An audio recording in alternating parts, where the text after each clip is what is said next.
Ladies and gentlemen, hey, hi, how you doing? Welcome back to the channel. Thank you so much for stopping by. The SMG meta has evolved a ton with the past couple of meta updates, and today I want to go through and break down the top 5 best SMG meta loadouts to be running after we've seen so many changes to this category. So we are starting here first on True Game Data. As always, shout out to Tony for putting in the work, getting us all the information necessary to easily see which options are standouts here. And we got a list of all of the top tier SMGs, or what were top tier SMGs at one point: the Horus, the HRM9, the Ram 9, the Rival 9, the Striker 9, the Vaznev, yes, then also the Wasp Swarm and the Wasp 9. When you go through and you look at combination shots here and 300 health, you end up with a very competitive graph throughout.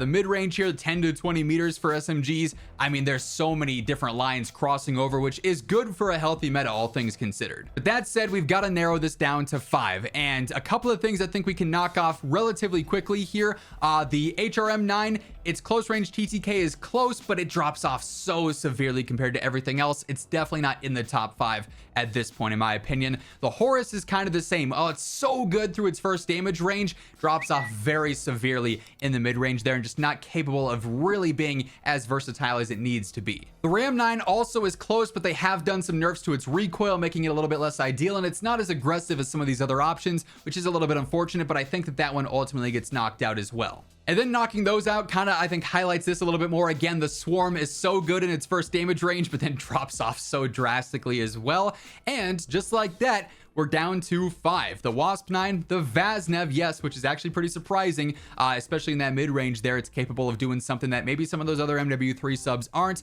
The Striker 9, the Base Striker, and the Rival 9. So now let's jump in game and break down the top 5 in order. So it's definitely at number 5, but I think it's worth mentioning just in general because with that graph, obviously its first damage range, it's a little bit behind some of the other options, but it's close enough that if you're landing your shots, accuracy factored in, it's right there being able to compete. And then also the Vaznev in the mid-range for SMGs, which obviously is different from other mid-ranges. It's 10 to 20, 25 meters, right? It's capable of holding its own there too, and it's relatively easy to use. This is definitely the closest an MW2 SMG has been to truly being in the overall SMG meta conversation. So here initially I got the Sonic Suppressor. Not many great muzzle options for a suppressor for an MW2 gun in my opinion, but I want to extend out that damage range some, and this does that nicely with minimal cons to your overall control there. I also have the Cast 1 barrel. This extends out that damage range a little bit more as well. We get the DR6 hand stop, speeding up our ADS speed, our sprint to fire, our strafe, our general movement speed, just a little bit more aggressive all around. The high grain rounds will extend that damage range out even more, which is also great to see. Then lastly, our basic 45 round extended mag,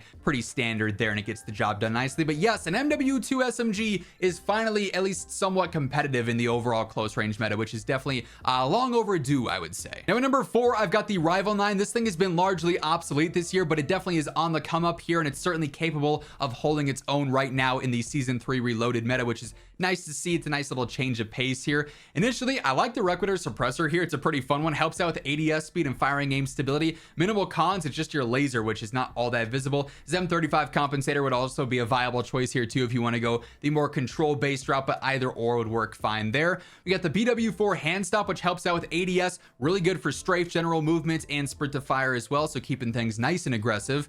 High grain rounds here as well, extending out that lethal damage range to 14 meters, which is really solid. We got the 50 round extended mag in this case. Then I just go for the tactical stock, helps out a little bit with general movement as well. So this thing actually is crazy agile. Its mobility is phenomenal, and its TTK is better than it's ever been. By the way, as we're breaking down all the setups here today, if you enjoy the video or if you find it helpful, do me a favor and drop a like on it. It's always really appreciated. And if you are new to the channel or you simply have not subscribed yet, let's change that. This is your one-stop shop for everything going on in COD, so feel free to subscribe to guarantee you're always up to date. At number 3, I've got the Base Striker. This thing is so agile, so aggressive, also has a phenomenal damage range as well. Its first damage range, second and third even, are super competitive across the board for SMGs, and it's a really tight competition between 3, 2, and 1 right now, in my personal opinion.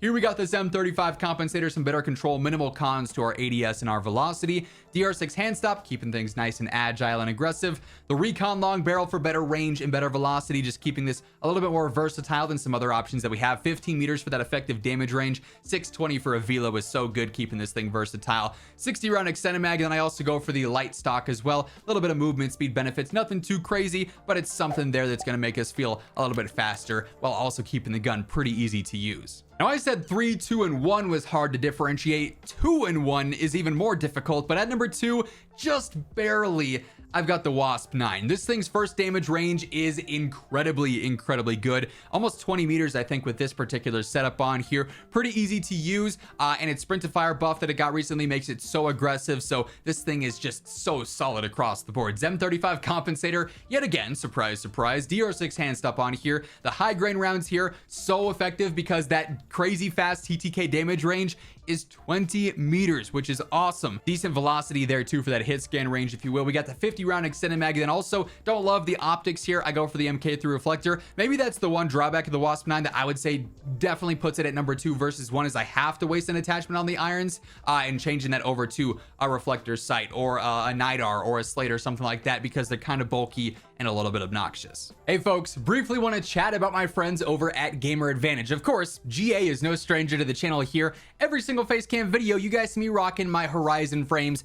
These things are game changers. I've said it before, I'll say it again. There's no more important thing at my setup here, the computers, the monitors, the controllers, than these glasses, because these allow me to do what I do best day in and day out. If you're looking at screens for long periods of time, whether you're working, doing school, gaming, whatever it may be, you got to get yourself a pair of GA frames. They offer prescription and regular lenses. They've got a bunch of different colorways and frames, so a little bit of something for everyone there. And when it comes to sleeping better at night, reducing eye strain, these things are phenomenal. Best of all, if you want to throw in code IMMORTAL at checkout, you end up getting yourself a nice little discount as well. The link for that will be down in the description below if you're interested. And then at number 1, I've got the Striker 9. This thing is so close with the WASP-9. It's got a crazy fast first TTK. Its mid-range is so effective as well. Super aggressive across the board with its mobility. It's so hard to choose this as the definitive number 1 though. Like, you can make an argument for the WASP-9. You can make an argument for the base Striker. And of course, there's an update requires restart. As I was saying, we got the Zem 35 compensator on here yet again, paired with the DR6 hand stop. Not original, but it gets the job done, and if it ain't broke, don't fix it, right? High grain rounds here, lethal damage range of 14 meters, 611 velocity. This thing's gonna be plenty versatile for whatever kind of fight you're getting into with it. The 50 round extended mag, and then I also go for the factory stock here. Helps out a little bit with strafe, general movement speed, very minimal recoil cons there for the situations you'll be fighting with this thing. It's nice to see that a non-HRM SMG is finally at that top spot. I mean, that's why I'm content with the WASP-9 being called the best, the Striker being called the best, the Striker 9 being called the best. Across the board though, this SMG meta is very fun and very competitive. That's gonna wrap things up. If you enjoyed the video, do me a favor, drop a like on it, and if you're new to the channel, feel free to hit that subscribe button on your way out. But once again, thank you so much for tuning in, and until next time, take it easy, have an awesome rest of your day, and I'll catch you later. Peace out.